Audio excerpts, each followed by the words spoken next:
Hola brother, gimana? iOS 16 di iDevice kamu, di iPhone kamu, iPhone X series, iPhone 11 series, 12 series, 13 series, apakah lancar atau banyak masalah, banyak bugs dan banyak kendala? Atau bahkan di iPhone XR, iPhone 11 dan iPhone 12 dan 13 yang versi mini, nggak muncul nih persentase baterainya. Dari hasil survei yang aku lakukan ke para subscriber yang ada di channel YouTube aku, 52% bilang minim bugs, lalu 8% bilang lag parah, 9% ada yang sinyalnya hilang, dan banyak juga yang nggak update ke iOS 16 sebanyak 32%. Oke. Video ini akan coba membahas beberapa bugs yang terjadi, beserta solusi-solusi yang bisa kamu lakukan. Oh ya, aku juga nggak lupa ngucapin terima kasih buat kamu subscriber yang udah nge-share pengalaman kamu di kolom komentar. Informasi yang kamu berikan sangat berarti dan pasti berguna banget. Jangan lupa like video ini dan juga subscribe, karena kalau dilihat dari statistik baru dikit aja nih yang udah subscribe. Oke, kita akan ulas satu-satu bugs yang terjadi, baik dari pengalaman aku pribadi, maupun dari pengalaman beberapa subscriber dari iBrother Channel nih. Siapa tahu kamu juga ngalamin dan bisa jadi solusinya ada di video kali ini. Isu yang pertama yang dikeluhkan adalah lag pada iPhone-nya waktu habis update di iOS 16. Lag yang kebanyakan disampaikan itu banyaknya di iPhone X series ya, kayak iPhone X, iPhone XR, dan iPhone XS. Cuman yang paling banyak banget yang ada di kolom komentar itu adalah iPhone X. Tentu kalau iOS terbaru itu punya fitur-fitur yang baru yang tentu harus punya hardware yang lebih mendukung juga. Biasanya kalau handphone-handphone yang udah agak tua, udah agak lama, memang dikasih iOS terbaru itu bakal ada perubahan performa. Hal ini tuh biasanya banyak faktor yang terjadi sih. Cuman yang umumnya adalah kemampuan hardware yang udah mulai menurun. Atau mungkin handphone yang pernah diservis hardware-nya atau pernah diganti partnya dengan part yang bukan original. Bisa jadi juga ini adalah penyesuaian dari iOS-nya kepada handphone kamu, kepada iPhone kamu. Jadi kalau kamu mau bersabar dan handphonenya itu nggak urgent-urgent banget, kamu bisa tunggu sampai 1 minggu ke depan apakah udah ada perbaikan atau belum di performanya. Tapi kalau memang handphone kamu penting banget buat dipakai keseharian kamu, rutinitas kamu, dan tentu ganggu aktivitas kamu, sebaiknya aku saranin kamu downgrade aja ke iOS 15.7. Nah, selain itu ada juga yang ngeluh kalau ternyata setelah update iOS 16 ini justru kameranya jadi off.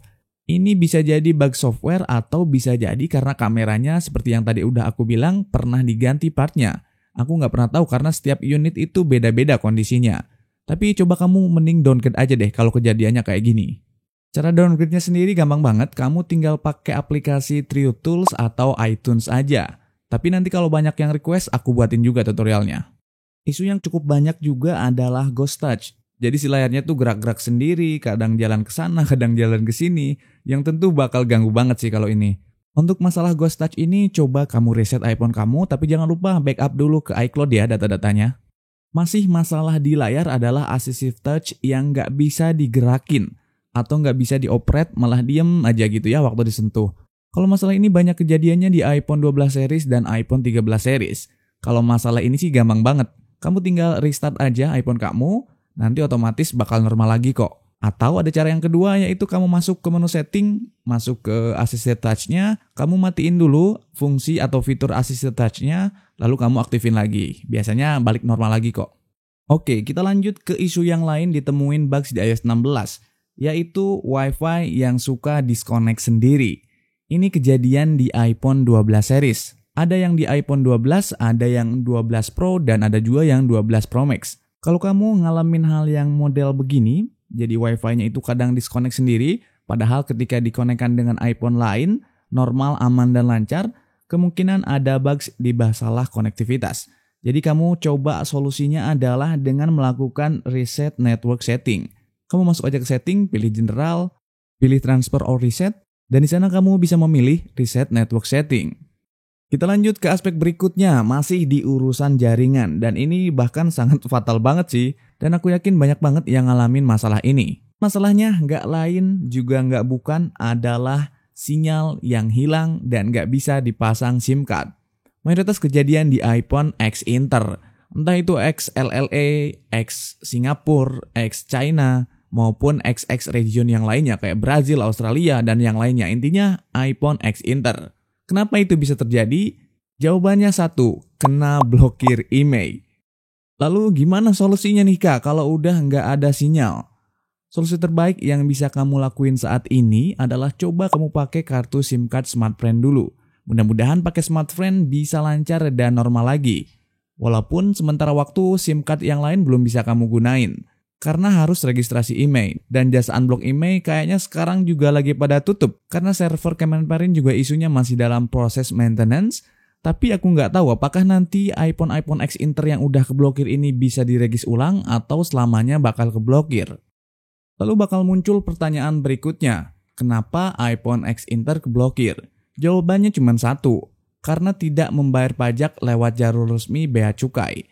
Tapi buat kamu yang punya handphone X Inter, menggunakan jalur resmi membayar pajak Bea Cukai, pajak bea masuknya, walaupun ada pemblokiran tentu iPhone kamu nggak bakal keblokir.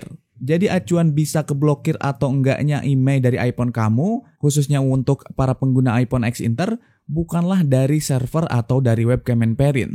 Jadi, walaupun iPhone X Inter kamu terdaftar di Kemenperin, besar banget kemungkinannya bisa diblokir.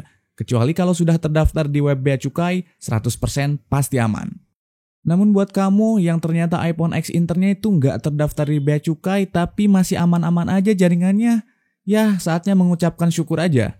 Karena kalau kita lihat regulasinya harusnya terdaftar di Bea Cukai baru aman emailnya. Dan kalau dari aku pribadi, kalau boleh ngasih masukan nih buat Kemenperin, buat pemerintah yang mengelola urusan perdagangan khususnya untuk iPhone internasional, tolong kalau memang mau blokir email, kasih solusi yang lain, atau kalau memang mau dibebasin kayak dulu, ya tolonglah bikin peraturan yang jauh lebih detail, lebih jelas. Karena ini tuh ada yang keblokir, ada yang enggak, jadi enggak ngerata. Jadi sebetulnya peraturan yang bener-bener dijalanin itu kayak gimana? Kita juga sebagai user iPhone kadang bingung. Dan juga kalau boleh aku saran ke teman-teman yang mau berniat memakai iPhone, usahakan beli iPhone yang resmi, entah itu resmi yang masuk ke Indonesia, yang dijual kayak di iBox, di Erafone, maupun di Autores reseller resmi dari Apple yang ada di Indonesia, apapun itu. Atau kalaupun mau beli versi internya, ya diurus pajaknya, diurus bea masuknya, bea cukainya, dan segala macamnya, biar kamu tenang, aman, dan nyaman. Karena masih banyak juga kok jasa titip dan toko-toko di e-commerce yang menyediakan layanan pembelian iPhone X internasional, entah itu dari Singapura atau dari Amerika, yang mereka mau ngurus pajaknya tinggal kita bayar total harganya aja. Tapi memang dengan resiko harga yang lebih mahal daripada X Inter yang non-resmi. Yang terpenting kamu harus tahu, kamu harus pahami, dan kamu harus sadari ketika kamu membeli iPhone X Inter yang non-resmi, kamu harus tahu resiko yang akan kamu alami. Jadi memang ketika iPhone kita kena blokir, ya kita nggak bisa banyak protes juga. Paling kita komplain ke sellernya yang ngejanjiin garansi lifetime. Itu aja, supaya mereka bisa bantu untuk urus emailnya. Walaupun belum tentu 100% bisa kasih solusi yang kita pengen.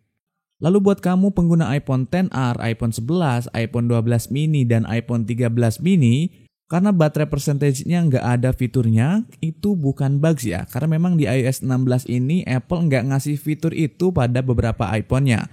Tapi kamu jangan khawatir, di iOS 16.1 nanti untuk iPhone XR, iPhone 11, iPhone 12 mini, dan iPhone 13 mini udah ada fitur baterai percentage-nya. Selamat untuk kamu para pengguna iPhone XR, iPhone 11, dan iPhone mini series. Oke, itu aja dulu share informasi yang bisa aku bagiin ke kamu. Mudah-mudahan bisa ngasih bayangan, ngasih petunjuk, ngasih informasi dan pencerahan ke kamu yang masih banyak belum tahu. Begitu juga dengan aku, kalau kamu punya cerita, kamu punya pandangan, kamu punya informasi, tolong kamu bagiin aja di kolom komentar, karena itu bakal penting banget buat perkembangan dan pengetahuan aku pribadi.